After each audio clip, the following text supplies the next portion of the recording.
नमस्कार साथियों, स्वागत है आप सभी का आपके अपने YouTube चैनल सरकारी भारत में। दोस्तों, आज के टॉपिक में हम पढ़ने वाले हैं भारतीय संविधान की। हमारी क्लास चल रही थी इंडियन पॉलिटी की, जिसमें आज का अपना टॉपिक है राज्यपाल के बारे में। राज्यपाल का क्या काम होता है, राज्यपाल की क्या शक्तियाँ होती हैं, राज्यपाल के क्या कार्य होते हैं, उनको समझने वाले हैं। डायग्राम से चीज़ों को समझेंगे, थ्योरी को कंप्लीट समझेंगे। और पूरे यूट्यूब पर आपको ऐसा नहीं मिलेगा, बेसिक से टॉपिक को पूरा समझाया जाएगा और इम्पोर्टेंट क्वेश्चंस को भी आपको कराया जाएगा। और चीज़ों को जो क्वेट हैं मोस्ट इम्पोर्टेंट, उनको भी देखेंगे। मोस्ट इम्पोर्टेंट जो आर्टिकल्स हैं राज्यपाल से संबंधित, उनको भी देखेंगे। तो उम्मीद है आप लोग अंत तक वीडियो को देखेंगे। वीडियो अच्छा लगे तो वीडियो को लाइक करके चैनल को सब्सक्राइब जरूर कीजिएगा। और अभी तक आप लोगों ने नोट्स नहीं बनाए हैं तो नोट्स बनाइएगा, प्लेलिस्ट में वीडियोस कंप्लीट दे रखी हैं। क्लियर है? तो चलिए स्टार्ट करते हैं राज्यपाल के बारे में। बहुत सारे स्टूडेंट ऐसे हैं जो इंडियन ज्योग्राफी पढ़ना चाहते हैं, हिस्ट्री पढ़ना चाहते हैं, तो आप लोगों के लिए क्लास चल रही हैं। क्लासेस का आप बेनिफिट लीजिए और प्लेलिस्ट में जाइए एक बार, वहाँ पर आपको सब कुछ मिल जाएगा। राज्य की बात करें तो राज्य में जो व्यवस्था बनाई जाती है, देखिए राज्य दो प्रकार से यहाँ पर विभाजित किया गया है सेंट्रल गवर्नमेंट के द्वारा।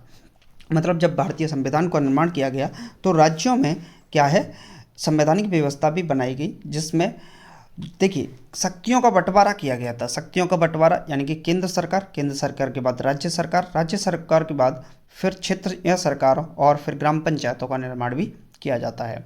इसी के तहत जो राज्य होता है वहाँ पर विधानमंडल का निर्माण किया जाता है।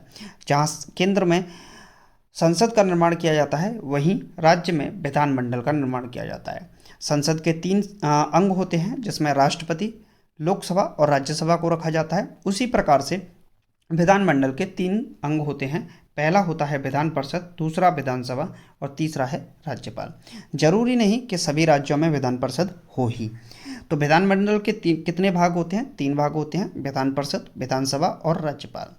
तो राज्यपाल के बिना तो विधानमंडल बन ही नहीं सकता। जिस प्रकार केंद्र में राष्ट्र का प्रमुख राष्ट्रपति होता है, उसी प्रकार राज्य में राज्य का प्रमुख कौन होता है? राज्यपाल होता है। औपचारिक प्रमुख कहा जाता है इसको, राज्यपाल को, जबकि वास्तविक प्रमुख कौन होता है? मुख्यमंत्री होता है। तो औपचारिक प्रमुख कौन होता है? राज्यपाल, जबकि वास्तविक प्रमुख कौन होता है? और मुख्यमंत्री होता है। तो जो शक्तियाँ होती हैं वो किसके पास होती हैं? हालांकि होती शक्तियाँ राज्यपाल के पास हैं, लेकिन उनका यूज कौन करता है? उनका यूज मुख्यमंत्री करते हैं। क्लियर है? अब कुछ इंपॉर्टेंट क्वेट्स हैं, उनको समझिए। प्रमुख कथन क्या है? पहला कथन है, राज्यपाल सोने के पिंजरे में निवास करने वाली चिड़िया के समान है। ये कहा गया था सरोजिनी नायडू के द्वारा। तो सरोजिनी नायडू भारत की पहली महिला राज्यपाल थी और ये कहाँ से थी? उत्तर प्रदेश से। तो राज्यपाल सोने के पिंजरे में निवास करने वाली चिड़िया के क्या है? समान है। दूसरा क्वेट है, जिसको वेतन का आकर्षण है वही इस पद को स्वीकार करता है। विजय लक्ष्मी पंडित। तो विजय लक्ष्मी पंडित के बारे में आप जानते होंगे, जैसे पंडित जवाहरलाल नेहरू की बहन थी और ये संयुक्त राष्ट्र महासभा में पहली भारतीय महिला महासचिव भी थी, विजय लक्ष्मी पंडित। क्लियर? तो जिसको वेतन का आकर्षण होता है वही इस पद को क्या करता है? स्वीकार करता है, राज्यपाल के पद को। राज्यपाल से संबंधित महत्वपूर्ण अनुच्छेदों को समझते हैं। अनुच्छेद 153 से बात की जाती है राज्यपाल के बारे में। अनुच्छेद 153 में बोला गया है कि राज्य का राज्यपाल होगा। तो राज्यपाल के पद की बात की गई है। अनुच्छेद 153 के अनुसार एक राज्य का एक राज्यपाल होगा, परंतु बाद में संविधान संशोधन करके यह प्रावधान जोड़ दिया गया कि एक व्यक्ति एक से अधिक राज्यों का राज्यपाल हो सकता है। राज्यपाल का जो वेतन होता है लगभग 3.5 लाख रुपए होता है। ये घटता बढ़ता रहता है समय के अनुसार। या दो से अधिक राज्यों का एक ही राज्यपाल हो तब उसे दोनों राज्यों का वेतन उस अनुपात में दिया जाएगा जैसा कि राष्ट्रपति निर्धारित करते हैं। अनुच्छेद 154 के तहत देखते हैं तो अनुच्छेद 154 में राज्यपाल की कार्यपालिका की शक्तियों का वर्णन किया गया है। राज्यपाल राज्य की कार्यपालिका का प्रमुख होता है। राज्य की कार्यपालिका की शक्तियां राज्यपाल में निहित होती हैं तथा राज्यपाल इसका प्रयोग अपने अधीनस्थों के माध्यम से करेगा। औपचारिक प्रमुख राज्यपाल होता है, जबकि वास्तविक प्रमुख कौन होता है? मुख्यमंत्री होता है। अनुच्छेद 155 में बोला गया है राज्यपाल की नियुक्ति के बारे में। तो राज्यपाल की नियुक्ति कौन करेगा? राष्ट्रपति करते हैं, लेकिन इसमें जो कैबिनेट के मंत्री होते हैं उनकी सलाह जरूर ली जाती है राज्यपाल से। अनुच्छेद 156 में देखते हैं राज्यपाल के कार्यकाल के बारे में बताया गया है। तो राज्यपाल का कार्यकाल कितना होता है? राज्यपाल की नियुक्ति राष्ट्रपति द्वारा 5 वर्षों की अवधि के लिए की जाती है, परंतु यह राष्ट्रपति के प्रसाद पर्यंत during the pleasure of the president पद धारण करता है। अनुच्छेद 157 राज्यपाल की योग्यताएं, वह भारत का नागरिक होना चाहिए, इसकी उम्र कम से कम, उसकी उम्र कितनी है, कम से कम 35 वर्ष होनी चाहिए। अनुच्छेद 158 के तहत पद की शर्त है जिसमें संसद या विधानमंडल का सदस्य नहीं होना चाहिए और किसी भी प्रकार के लाभ के पद पर ना हो। अनुच्छेद 159 जिसमें शपथ के बारे में बताया है, किसी भी राज्य के राज्यपाल को शपथ उन राज्य के उच्च न्यायालय के मुख्य न्यायाधीश दिलाते हैं। अगर मुख्य न्यायाधीश अनुपस्थित हों तो ऐसी परिस्थिति में मुख्य न्यायाधीश के बाद सबसे वरिष्ठ या उच्च पद पर आसीन न्यायाधीश राज्यपाल को शपथ दिलाते हैं। राज्यपाल की शक्तियों और कार्यों के बारे में जानते हैं। तो कार्यपालिका की जो संबंधित शक्तियां हैं उनको देखते हैं। तो कुछ महत्वपूर्ण शक्तियां हैं।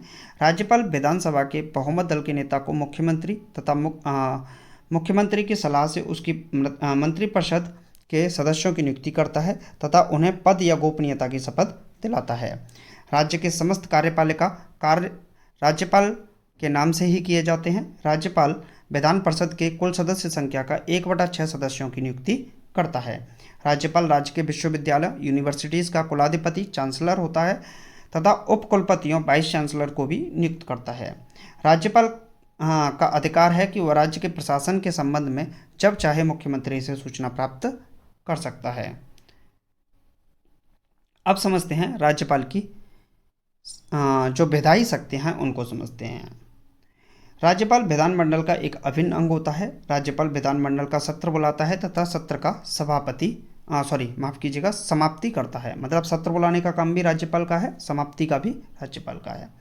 राज्य विधानमंडल द्वारा पारित विधेयक राज्यपाल के हस्ताक्षर के बाद ही कानून बनते हैं। जब विधानमंडल का सत्र नहीं चल रहा हो और राज्यपाल को ऐसा लगे कि तत्काल कार्यवाही के लिए आवश्यकता है तो वह अध्यादेश जारी कर सकता है और ऐसा अध्यादेश 6 सप्ताह के भीतर विधानमंडल द्वारा स्वीकृत होना आवश्यक है। यदि विधानमंडल 6 सप्ताह के भीतर उसे अपनी स्वीकृति नहीं देता है तो उस अध्यादेश की वैधता समाप्त हो जाती है। राज्यपाल किसी विधेयक को राष्ट्रपति के विचार के लिए आरक्षित रख सकते हैं। वित्तीय शक्तियों के बारे में देखते हैं। तो राज्यपाल की जो वित्तीय शक्तियां हैं उनको समझते हैं। राज्यपाल प्रत्येक वर्ष वित्तीय वर्ष में वित्त मंत्री को विधानमंडल के सम्मुख वार्षिक वित्तीय विवरण यानी कि बजट प्रस्तुत करने के लिए कहता है। विधानसभा में धन विधेयक राज्यपाल की पूर्व अनुमति से ही पेश किया जाता है। न्यायिक शक्तियों में राज्यपाल को राष्ट्रपति की भांति क्षमादान की शक्ति प्राप्त है, पर मृत्युदंड और सेना न्यायालय के मामले में राज्यपाल को क्षमादान की शक्ति प्राप्त नहीं है। आपात शक्तियाँ, राज्यपाल को जब लगे कि ऐसी परिस्थिति उत्पन्न हो गई है जिनमें राज्य का शासन संविधान के उपबंधों के अनुसार नहीं चलाया जा सकता तो वह राष्ट्रपति को राज्य में अनुच्छेद 356 के तहत राष्ट्रपति शासन की लगाने की सलाह दे सकता है।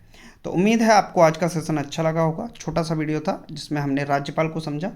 अगर आपको वीडियो अच्छा लगा है तो वीडियो को लाइक करके चैनल को सब्सक्राइब करना बिल्कुल ना भूलें।